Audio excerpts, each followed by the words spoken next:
Most people think wealth is about how much you save. But what if I told you that true financial success isn't just about keeping money, it's about giving it? Today, we are breaking down Zakat, the system that helps you purify your wealth and uplift others. Assalamu alaikum. I am Authersyed, and on this channel, we talk about finance, business, and personal growth. If you are new here, consider subscribing. Today, we are diving into Zakat. Who needs to pay it? How to calculate it?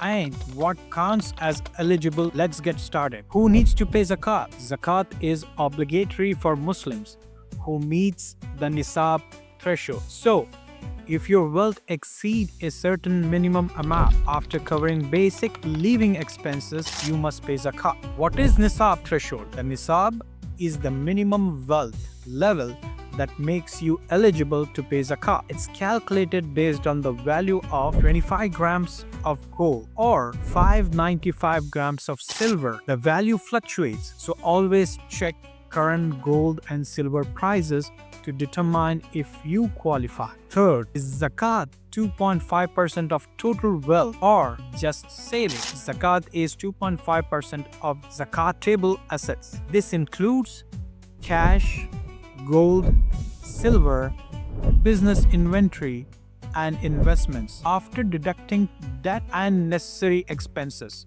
Here is an example. If you had $10,000 in savings and no debt, you owe 10,000 times 2.5%, which is equals to $50 in Zakat. Fourth, do I have to pay Zakat on gold and silver? Yes, whether in jewelry, coins, or gold and silver are zakatable assets.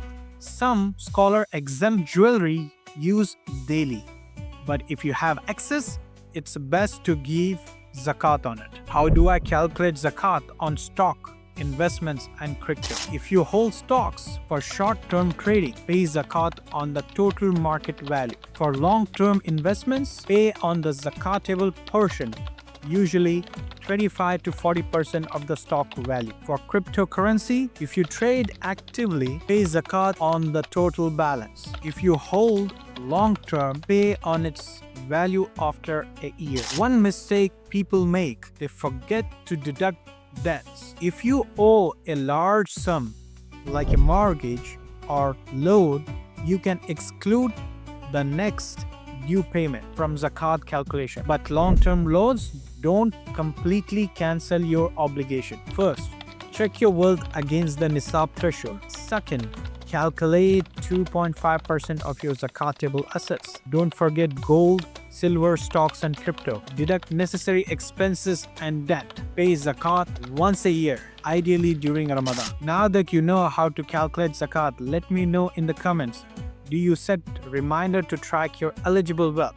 If this helped, hit the like button and subscribe for more financial insight. See you in the next video. Assalamu alaikum.